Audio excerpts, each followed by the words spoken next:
আরশাদ তালুকদারদের আশ্বস্ত করে নবনীকে দিয়ে দ্রুত বেরিয়ে গেল দিব্য। ঘটনাস্থল থেকে মাত্র 10 মিনিটের দূরত্বে তালুকদারদের নিজস্ব হাসপাতাল।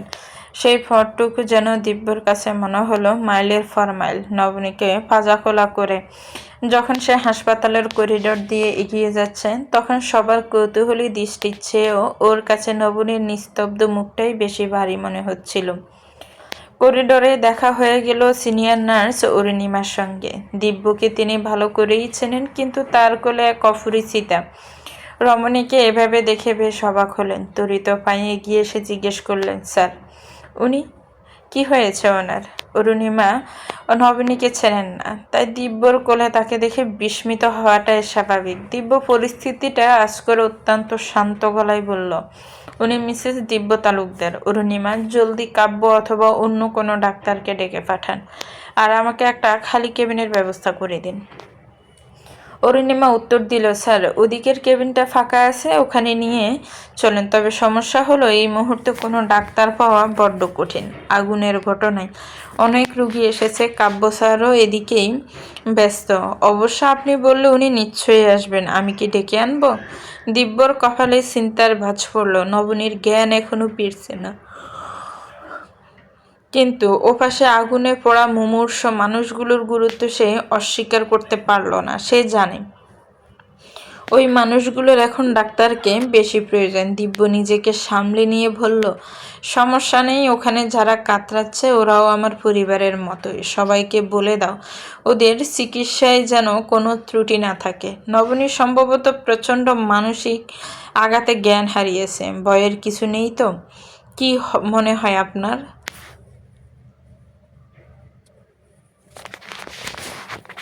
অরুণিমা দিব্যর কোলে থাকা নবনীর মুখটা একবার ভালো করে পর্যবেক্ষণ করলেন, তারপর আশ্বস্ত করে বলল, আপনি ওনাকে কেবিনে নিয়ে চলুন। যদি আমার উপর ভরসা করেন তবে আমিই দেখতে পারি। দেখে মনে হচ্ছে তেমন সিরিয়াস কিছু নয়, জাস্ট নার্ভাস ব্রেকডাউন।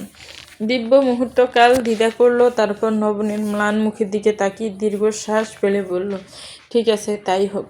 কেবিনে পৌঁছানোর পর নবনীকে বেডে শুইয়ে দিয়ে দিব্যর অস্থিরতা যেন কয়েক গুণ বেড়ে গেল।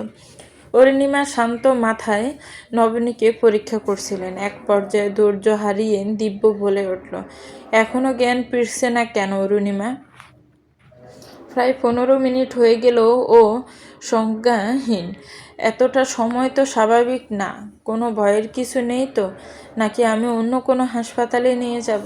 দিব্যর কথা বলার ধরন দেখে মনে হচ্ছিল 15 মিনিট নয়, 15 ঘন্টা পার হয়ে গেছে। অরুণিমা বিস্ময় ভরা চোখে তার বসের দিকে তাকালো। দিব্যর মতো একজন গম্ভীর আর ধীর স্থির মানুষ যে নিজের স্ত্রীর জন্য এমন হিতাহিত জ্ঞানশূন্য হয়ে পড়তে পারে, তা তার কল্পনার অতীত ছিল। অরুণিমার ভেতরটা হাসিতে ফেটে পড়তে চাইলেও বসের সামনে গম্ভীর মুখ বজায় রাখাটা জরুরি ছিল। সে হাসি চেপে আশ্বস্ত করে বলল, স্যার শান্ত হন। 15 মিনিট খুব বেশি সময় নয়। কেউ কেউ তো কয়েক ঘন্টা পর্যন্ত অবচেতন থাকে। এই তো এখনই জ্ঞান ফিরে আসবে ওনার। এসব ছোটোখাটো বিষয় সামলানোর মতো অভিজ্ঞতা আমার আছে। আমায় ভরসা রাখতে পারেন, নয়তো আমি কি কাব্য স্যারকে খবর দেব? দিব্য কিছুটা লজ্জিত হয়ে নিজেকে সামলে নিয়ে বলল, না ঠিক আছে, ইটস ওকে। অরুণিমা উঠে দাঁড়িয়ে বলল, স্যার আপনি ওনার পাশে বসুন। ওদিকে বোধ হয় রুগীদের ভিড় বাড়ছে। আমাকে যেতে হবে। আপনি একদম দুশ্চিন্তা করবেন না, কিছুক্ষণেই ওনার জ্ঞান ফিরবে। দিব্য মাথা নেড়ে সায় দিল। অরুণিমা যেতে উদ্যত হলে সে একটু কুণ্ঠিত স্বরে যোগ করল,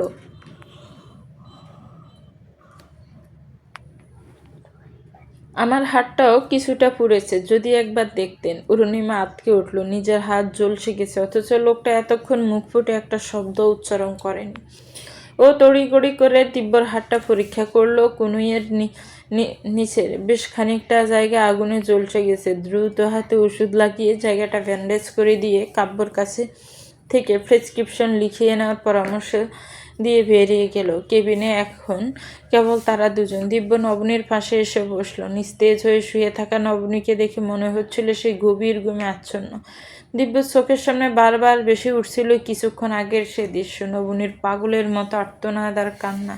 আজকের নবনী যেন একেবারেই অন্য এক মানুষ। দিব্য অত্যন্ত আলতো করে হাত বাড়িয়ে নবনীর কপালের লিপ্টে থাকা অবাধ্য চুলগুলো সরিয়ে দিল। এক দৃষ্টিতে তাকিয়ে রইল সেই ম্লান কিন্তু অপরূপ মুখশ্রী দিকে।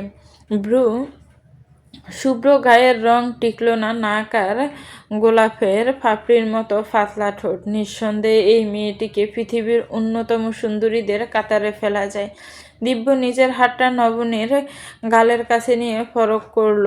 তার মনে হলো এটি পৃথিবীর সবচেয়ে বেমানান অথচ অদ্ভুত সুন্দর এক দৃশ্য। নবনীর দুধে আলতা গায়ের রঙের পাশে তার কৃষ্ণবর্ণ দেহটা বড্ড বেমানান লাগছে। দিব্য নিজের মনে একটু হাসলো। হঠাৎ নবনীর চোখের পাতা নড়ে উঠল। দিব্য মুহূর্তে সতর্ক হয়ে বসলো। নবনী ধীরে ধীরে চোখ মিলতে দিব্যর বুকের ভেতর এক অদ্ভুত প্রশান্তি বয়ে গেল। ব্যাকুল হয়ে ডাকলো, নবনী, নবনী, শুনতে পাচ্ছ আমাকে? নবনীর চোখ মেলে ঝাপসা দৃষ্টিতে দিব্যর মুখটা দেখলো। পরক্ষণে যেন এক তীব্র আতঙ্ককে গ্রাস করলো। একটু উঁচু হয়ে সে জড়িয়ে ধরল সামনে সামান্য ঝুঁকে থাকা দিব্যর গলা। দিব্য স্তম্ভিত হয়ে গেল। নবনীর দেহের কম্পন সে নিজের অস্তিত্ব অনুভব করতে পারল। নবনী বলল, আমার খুব ভয় লাগছে। দিব্য ওর মাথায় হাত রেখে শান্ত স্বরে জানতে চাইল, কেন নবনী? ওই ওই লাশগুলো কতটা বিকৃত ছিল ওগুলো। আমি দৃশ্যগুলো কিছুতেই মাথা থেকে সরাতে পারছি না। বারবার মনে হচ্ছে। আর আপনি? আচ্ছা, আমরা এখন কোথায়? ছোট করে উত্তর দিল দিব্য, হাসপাতালে। বাই। ও সরি, ভুল করে ঠিক জায়গায় চলে এসেছি। হঠাৎ কলরবের কণ্ঠস্বর কানে আসতে বিদ্যুৎ বেগে দিব্যর বুক থেকে সরে এলো নবনী। দিব্য ঘাড় ঘুরিয়ে দেখল কলরব দরজার দিকে ফিট করে দাঁড়িয়ে আছে। এক দীর্ঘশ্বাস ফেলে সে বলল, নাটক না করে এবার ভেতরে আয়। কলরব এবার ঘুরে তাকালো। দিব্য বসা ছেড়ে উঠে দাঁড়িয়েছে। অবাক করে দিয়ে কলরব ছুটে এসে দিব্যকে শক্ত করে জড়িয়ে ধরল। দিব্য এবার সত্যিই হতভম্ব, বিরক্ত গলায় বলল, সমস্যা কি তোদের বলতো? সবাই এমন অদ্ভুত আচরণ করছিস কেন? এখন কি তুইও জ্ঞান হারিয়ে আমায় জ্বালাবি নাকি? কলরব কাঁদো কাঁদো গলায় বলল, আমি অজ্ঞান হলে কি তুমি আমাকেও ভাবির মতো ওভাবে কোলে তুলে নেবে? একদম না, লাথি দিয়ে তোর জ্ঞান ফেরাবো আমি।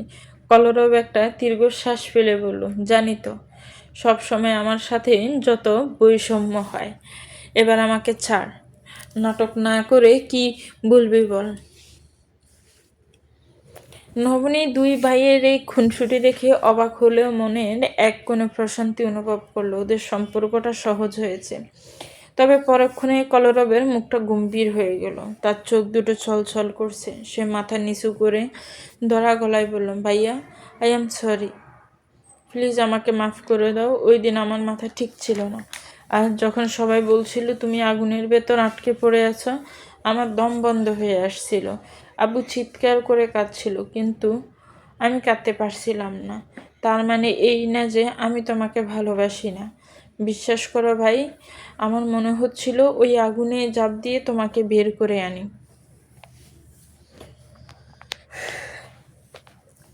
দিব্য মুহূর্তের জন্য থমকে গেল। এই তো তার ভাই। ছোটবেলার সেই দিনগুলো চোখের সামনে ভেসে উঠল। কলরব ছিল ওর আদরের পুতুল। পুতুল বলে ডাকতো ওকে। যেমন দুধে আলতা গায়ের রং, তেমন গোলগাল চেহারা ছিল ওর। সবাই তাই বলে হাসাহাসি করতো, কিন্তু কলরব কখনো রাগ করতো না। সে ছিল ভাই অন্তঃপ্রাণ। ভাইয়ের কথায় তার কাছে ছিল একমাত্র সত্য। দিব্য কিছু বলেছে মানে সেটাই ঠিক।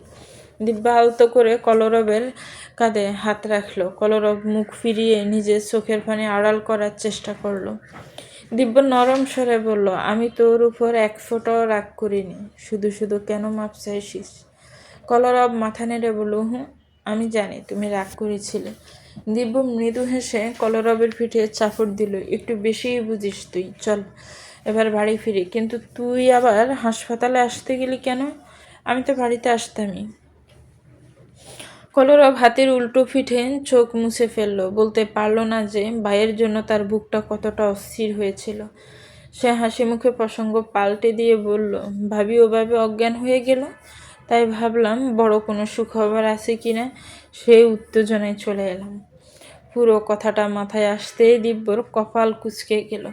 সে চোখ রাঙিয়ে তাকালো ভাইয়ের দিকে। নবনীর লজ্জায় সিটিয়ে গিয়ে মুখ নামিয়ে ফেলল। তার ফর্সা মুখটা মুহূর্তেই লাল হয়ে উঠল। কলরব হাসতে হাসতে আবারও টিপ্পনি কাটলো, কি খবর বলো ভাইয়া, মিষ্টি কি খেতে পারবো? দিব্য কড়া গলায় বলল, মার খাবি তুই, আমার সাথেও ফাজলামি শুরু করেছিস। নবনী আর কলরবকে সাথে নিয়ে দিব্য যখন বাড়ি ফিরল তখন অন্দরে যেন দ্বিতীয় দফার কান্নার রোল পড়ল। অলেখা ছেলেকে ফিরে পেয়ে হারানোর সম্পদ ফিরে পাওয়ার মতো হাহাকার করে উঠলেন। প্রিয়জনকে হারানোর ভয়ে মানুষ যত টাকা দেয়, ফিরে পাওয়ার কৃতজ্ঞতায় বোধহয় তার চেয়েও বেশি অশ্রু বিসর্জন দিলেন তিনি। সবার সাথে কুশল বিনিময় আর আশ্বাসের ফালা শেষ করে দিব্য অবশেষে নিজের ঘরে ফিরে এলো। ঘরে ঢুকতেই ওর নজর কাড়ল বিছানায় শুয়ে থাকা সেই ছোট্ট দেহটি। দিব্য ধীর পায়ে এগিয়ে গেল, দিয়ে তখনও বাইরের পৃথিবীর কোনো খবর না রেখে নিশ্চিন্ত ঘুমাচ্ছেন। সন্ধ্যার ছায়া নামছে চারিদিকে। দিব্য ছোট্ট মুখটার উপর ঝুঁকে পড়ে কপালে ঠোঁট ছোঁয়ালো। দুহাতে সেই আদরে মুখটা আগলে ধরে সারা মুখে চুমু আর আদরে ভরিয়ে দিল সে। নিজের অজান্তে দিব্যর দু চোখ বেয়ে কয়েক ফোঁটা নোনা জল গড়িয়ে পড়ল দিয়ের খালের ওপর, কিন্তু সে আজ অশ্রু সনপরাণ করার চেষ্টা করল না, বরং অবদমিত এক ফুপিয়ে ওঠা কান্নার ওর বুকটা কেঁপে উঠল। দিয়ার মাথায় কাছে বসে ওর কপালে হাত রেখে দিব্য ধরা গলায় ভিড় করে বলতে লাগলো, পাপ্পা তোমাকে বড্ড মিস করেছে মা, মনে হচ্ছে যেন এক যুগ তোমাকে দেখি না। তুমি কি জানো, যখন ওই আগুনের লিলিখান শিখাগুলো আমার চারপাশ থেকে ঘিরে ধরছিল, তখন সবার আগে পাপ্পার চোখের সামনে তোমার মুখটাই বেশি উঠেছিল।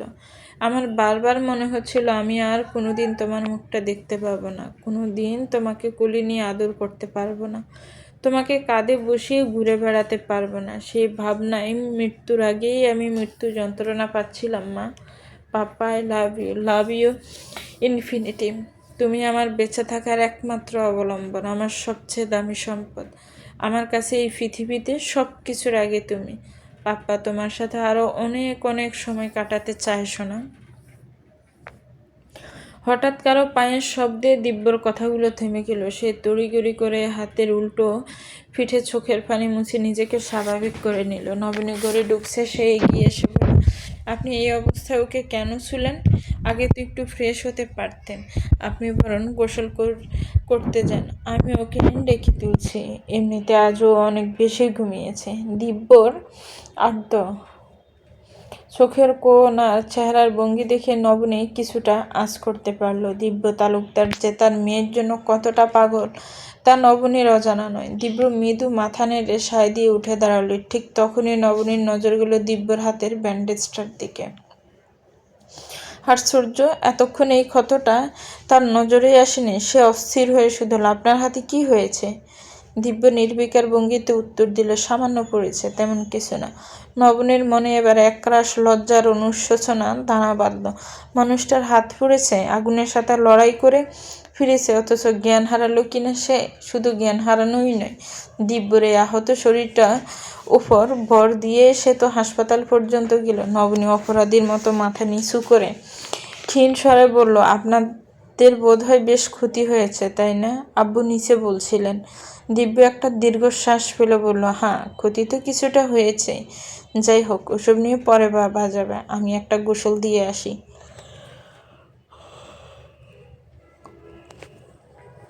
তোমার শরীর কি এখন ঠিক আছে? আর খারাপ লাগছে কি না? লাগছে না তো? নবনী মাথা নেড়ে আশ্বস্ত করলো। দিব্য আলমারি থেকে নিজের পোশাক বের করে দির পায়ে ওয়াশরুমের দিকে এগিয়ে গেল। নবনী এবার দিয়ার কাছে গিয়ে ওকে জাগানোর চেষ্টা করলো। দিয়ে চোখ না মেলে আদু ঘুমে জড়িয়ে থাকা গলায় বলল, মাম্মা, দিয়ে এখন জঙ্গলে যাচ্ছে, আমার ডিস্টার্ব করো না তো। মেয়ের কথা শুনে নবনী প্রথমে অবাক হলেও পরক্ষণে তার ঠোঁটের কোণে হাসি ফুটে উঠল। বোঝা গেল মেয়েটা স্বপ্নের রাজ্য কোনো এক গহীন বনে পাড়ি জমিয়েছে। সে জোর করে দিয়াকে টেনে তুলে বসালো, দুষ্টুমি করে বলল, জঙ্গলে তো বড় বড় বাঘ থাকে শোনা, ওরা কিন্তু কামড়ে দেবে। দিয়ে উঠে বসে ফিটফিট করে তাকাতে লাগলো। ওর চোখে ঘুমের ঘোর থাকলো। গলায় বেশ জোর দিয়ে বলল, মামা, তুমি কিচ্ছু জানো না, বাঘ কামড়ায় না, ওরা একদম বর্তা করে খেয়ে ফেলে, আমি টিভিতে দেখেছি তো। নবনী হেসে ফেলল, আদুরে গলায় বলল, আচ্ছা বাবা, তাই সই। এখন আর ঘুমিয়ে কাজ নেই, আর ঘুমালে কিন্তু রাতে ঠিকমতো ঘুমাতে পারবে না। দিয়া মাথা নেড়ে সাই দিয়ে বলল, আজ রাতে তাহলে পাপ্পার সাথে ফাইট খেলবো, তুমিও খেলবে আমাদের সাথে। নবনী শান্ত গলায় বোঝানোর চেষ্টা করলো, পাপ্পা আজ খেলতে পারবে না সোনা, পাপ্পা ভীষণ ক্লান্ত, ওনার একটু বিশ্রামের দরকার। আমরা বরং কাল খেলবো, তুমি বরং ইহান আর ইবানের সাথে খেলতে যাও। কথাটা শুনে দিয়ার মুখটা অন্ধকার হয়ে গেল। সে গাল ফুলিয়ে দুহাত বুকের উপর বাঁধল, বিষণ্ণ গলায় বলল, ইভান এখন খেলবে না মাম্মা, ও তো পড়াশোনা করবে, আর ইহান টিভি দেখবে। ধুর বাবা, কিচ্ছু ভালো লাগে না।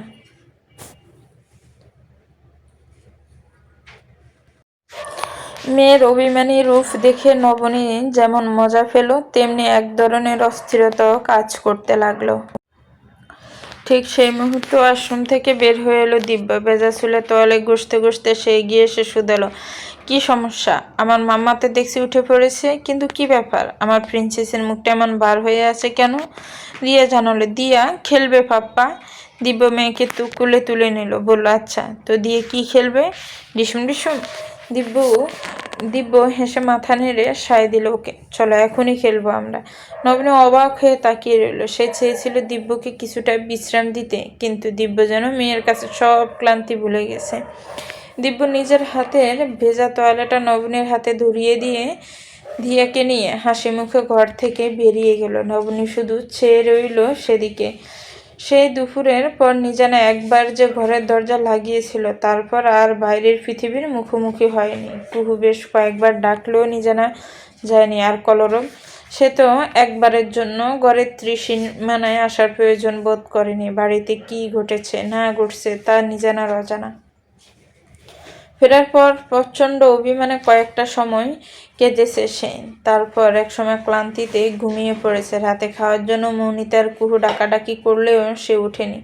তার শরীরের ভেতরটা যেমন অবসন্ন হয়ে আছে, কিছু খাওয়ার রুচিটুকু অবশিষ্ট নেই। রাত গড়িয়ে 10টা। কলরব তখনও ফেরেনি। নিজানা এতক্ষণ দরজাটা ভিড়িয়ে রেখেছিল, কিন্তু সময়ের সাথে সাথে তার মেজাজটা আরও তিক্ত হয়ে উঠল। এত রাত পর্যন্ত কোথায় থাকে এই ছেলেটা? রাগের ছোটে উঠে গিয়ে এবার সশব্দে দরজা আটকে দিয়ে আবার বিছানায় গালিয়ে দিল সে। কলরব যখন ফিরল তখন রাত 1টা। অবশ্য এই সময় ফেরা তার জন্য নতুন কিছু নয়। রাত 10টার পর বাড়ির সদর দরজা বন্ধ হয়ে গেলেও তার জন্য অসাধ্য কিছু নেই। কিন্তু আজ ঘরে ঢোকার পর এক অদ্ভুত বিপত্তির মুখে পড়ল সে। ব্যালকনি টপকে চোরের মতো ঘরে ঢুকে সে অবাক হয়ে দেখল ঘরের মূল দরজাটা ভেতর থেকে বন্ধ। বিছানায় নজর পড়তে দেখলো নিজানা নিশ্চিন্তে ঘুমাচ্ছে। কলরবের মেজাজটা এবার চলে গেল। কত বড় স্পর্ধা এই মেয়েটার! তার ঘরেই তাকে না জানিয়ে ভেতর থেকে খিল তুলে রাখা। তার মানে কি দুপুরের পরে এই দরজা আর খোলাই হয়নি? এভাবে রাগ মিটে নাকি? শুধু বাড়াবাড়ি। এখন যদি জিজ্ঞেস করে সে ঘরে ঢুকলো কি করে, কি হবে? এটা ভেবে সে ধীর পায়ে এগিয়ে অতি সম্পূর্ণ দরজাটা খিলটা খুলে দিল। তারপর কোনো শব্দ না করে খাটের একপাশে গিয়ে শুয়ে পড়ল। শোয়ার পর কলরবের মনে হলো নিজানা ঘুমের ঘরে অস্ফুট স্বরে কিছু একটা বলছে। কলরব চমকে উঠল। বুকটা তার এক মুহূর্তের জন্য দপ করে উঠল। মেয়েটা কি তবে জেগেই ছিল? সে ভয়ে মিজানার মুখের কাছে একটু ঝুঁকে আসতে তপ্ত নিঃশ্বাস অনুভব করলো। এই তাপ মোটর স্বাভাবিক ঠেকলো না তার কাছে। দ্বিধা নিয়ে আলতো করে নিজানার কপালে হাত রাখতে সে আটকে উঠল। গা ফুড়ে যাচ্ছে জ্বরে। তবে কি মেয়েটা জ্বরের ঘুরে ফলাপ করছে?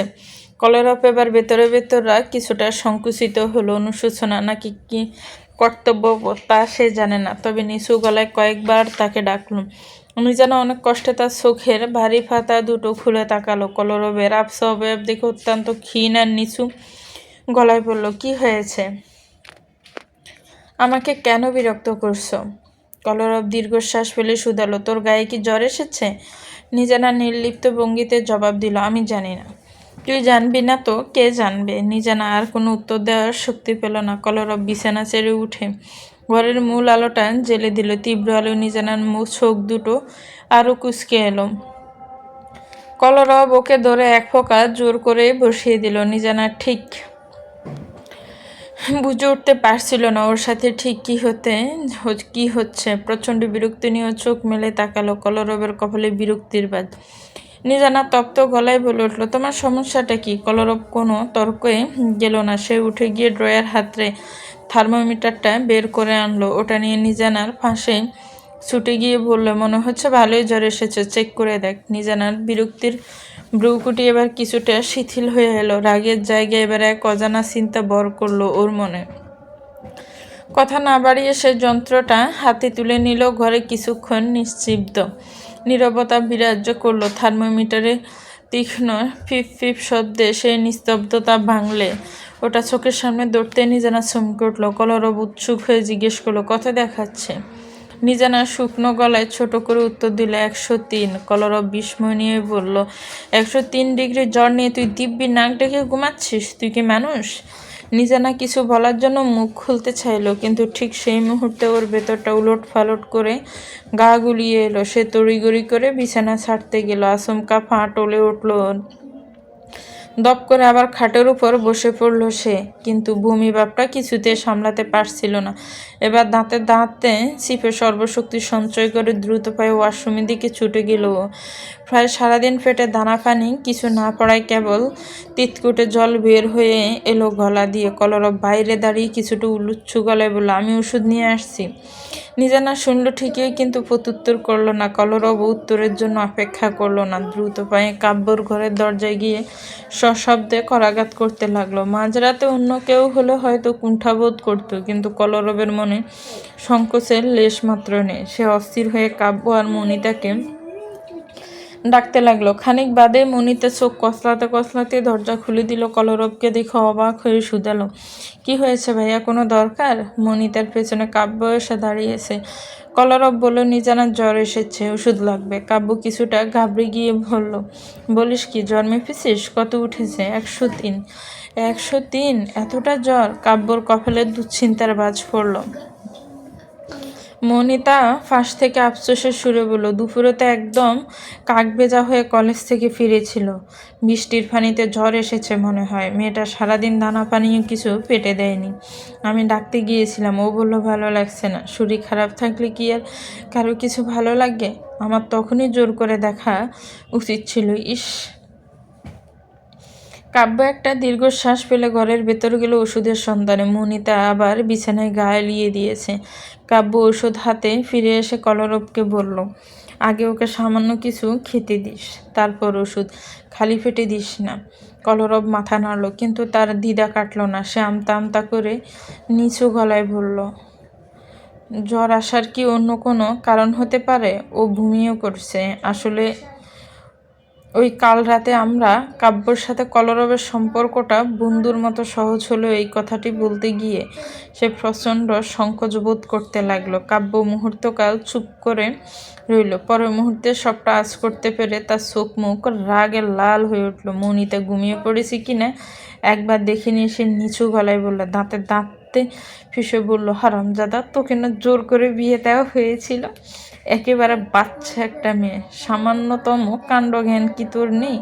একটু লজ্জা শরম থাকা উচিত ছিল। অবশ্য তোর তো লজ্জা কোনো দিনই ছিল না, নির্লজ্জ কোথাকার। ইচ্ছে করছে তোকে। কাব্য নিজের উত্তেজিত মেজাজকে কোনো মতে সম্বরণ করল। সে পুনরায় ঘরের ভেতরে গিয়ে অন্য ওষুধ এনে কলরবের হাতে ধরিয়ে দিল। বিরক্তি গলায় বলল, সমস্যা নেই, আপাতত এগুলো খাইয়ে দে, আর ওকে বলিস ওষুধ পাল্টে নিতে, নয়তো ওগুলো ওর শরীরে সহ্য হয়নি। এমনিতে জ্বরের কারণে বমি হওয়াটা খুব স্বাভাবিক, চিন্তার কিছু নেই। এবার আমার চোখের সামনে থেকে দূর হতো, জানোয়ার কোথাকার। কলরব কটমট করে কাব্যর দিকে তাকালো, বললে, এবার কিন্তু তুই একটু বেশি বলে ফেলছিস। গেলে তুই, করলে দোষ নেই, অথচ বললে দোষ। কলরবের আর কোনো উত্তরের অপেক্ষা না করেই তার মুখের উপর সশব্দে দরজা বন্ধ করে দিলে কাব্য। কলরবও কম গেল না, দরজা একটা জোরালো লাথি বসিয়ে চলে গেল। কাব্য বিছানায় ফিরতেই মনিতা উৎসুক হয়ে শুধালো, আবার কি করেছো? ঝগড়া ছিলে নাকি? আর তুমিই বা ওকে জানোয়ার বললে কেন? কাব্য কোনো মতে শরীরটা এলিয়ে দিয়ে চোখ বুঝল। দীর্ঘশ্বাস ছেড়ে বলল, বুঝলে বুঝবে না, বললে বুঝবে না। কেন বুঝবো না? কাব্য বিরক্ত হয়ে ফাঁস ফিরে শুলো। আহ মনিতা, এত কৌতূহলে কাজ নেই তোমার। একদিন সুযোগ বুঝে ভালো করে বুঝিয়ে দেব। আপাতত মেজাজটা আরও বিগড়ে না দিয়ে ঘুমাতে দাও তো। নিজানার সামনে ধোয়া ওঠা একটা বাটি রেখে দিল কলরব। বাটির ভেতরে নুডলসগুলো কুন্টুলি ফাঁকিয়ে আছে। কলরব নিজানার বিছানায় ফা তুলে বসতে বসতে অত্যন্ত নির্বিকার গলায় বলল, আপাতত এর চেয়ে বেশি কিছু করতে পারলাম না। কাব্য বলেছে খালি পেটে ওষুধ খাওয়া যাবে না। নিজানার মনে হলো এ যেন অনেকটা জুতো মেরে গরু দান করার মতো। কলরবের ওপর তার রাগটা এখন আকাশচুম্বী। যে কিনা বর দুপুরে তাকে রাস্তার মাঝখানে চরম অপমান করে ফেলে চলে গিয়েছিল, তার মনে বিন্দুমাত্র অনুশোচনা নেই, একটা সরি পর্যন্ত বলেনি। উল্টো সে এমন আচরণ করছে যেন কিছুই ঘটেনি। অসুস্থ শরীরে এই বিরোধী ব্যবহার নিজানার কাছে অসহ্য মনে হলো। সে অত্যন্ত গম্ভীর স্বরে বলল, আমি খাবো না। কলরব খাটে আরও জাকিয়ে বসে বাঁকা গলায় বলল, তোর বাপের তো অনেক টাকা, এই যে গভীর রাতে তোর সেবা যত্ন করছি, এর বদলে আমাকে 500 টাকা দিয়ে দিস। আমার মেহনত তো আর আমি বৃথা যেতে দিতে পারি না, তাই টাকা উসুল করতে হলেও তোকে খেতে হবে। এখন ভদ্র মেয়ের মতো খেয়ে আমাকে উদ্ধার কর, নয়তো জোর করে গেলাতে বাধ্য হব। নিজানার কথা বাড়ানোর মতো মানসিক শক্তি বা ইচ্ছা কোনোটাই অবশিষ্ট নেই। ক্ষুধার অস্তিত্ব সে অস্বীকার করতে পারল না। বাটিটা তুলে নিয়ে এক চামচ মুখে দিতে কলরব উৎসুক হয়ে জিজ্ঞেস করলো, কেমন হয়েছে? নিজানা তড়িত উত্তর দিল, জঘন্য। কলরবের ইচ্ছে হলো নিজের কপালে একটা থাপ্পড় মারতে। এই মেয়েটার জন্য কিছু করাই বৃথা। তবুও সে নিজেকে সামলে নিল। নিজানা খাওয়া শেষ করতে কলরব চো মেরে বাটিটা কেড়ে নিয়ে নির্দিষ্ট দূরত্বে রাখলো। তারপর ওষুধগুলো নিজানার হাতে দিয়ে কর্কশ স্বরে বলল, এই নে, খেয়ে মরে যা। নিজানা হতভম্ব হয়ে ওর দিকে তাকিয়ে রইল। কলরব ততক্ষণে আয়েশ করে শুয়ে পড়েছে। রাগান্বিত গলায় উত্তর দিল, তুমিও যাও, তাও একদম জাহান্নামে। কলরব বিরক্ত চোখে একবার ওর দিকে তাকালো। ইচ্ছে করলো মেয়েটার গলাটায় একবার টিপে দিই, কিন্তু শরীর আর সায় দিচ্ছে না। এত দৌড়ঝাঁপ করে সে এখন বিধ্বস্ত। এই মুহূর্তে নিস্তারা শান্তিটুকু বড্ড জরুরি। তর্কের জন্য প্রয়োজনীয় শক্তিটুকু আর নেই তার শরীরে। তাই সে নিজেকে সম্বরণ করে চোখ বুজে ঘুমানোর চেষ্টা করতে লাগলো। চলবে তো ভিউয়ার্স, গল্পটার এই পর্ব কেমন লেগেছে একটু কমেন্টস করে জানাবেন। গল্পটা ভালো লাগলে একটু লাইক করবেন, গল্পটাকে শেয়ার করবেন, আর আমার চ্যানেলকে সাবস্ক্রাইব করবেন। গল্পটা দেরি করে দেওয়ার জন্য আমি আন্তরিকভাবে দুঃখিত। চেষ্টা করব প্রতিদিন দেওয়ার জন্য। ভালো থাকবেন, সুস্থ থাকবেন, আমার চ্যানেলের সাথেই থাকবেন। আল্লাহ হাফেজ, আসসালামু আলাইকুম।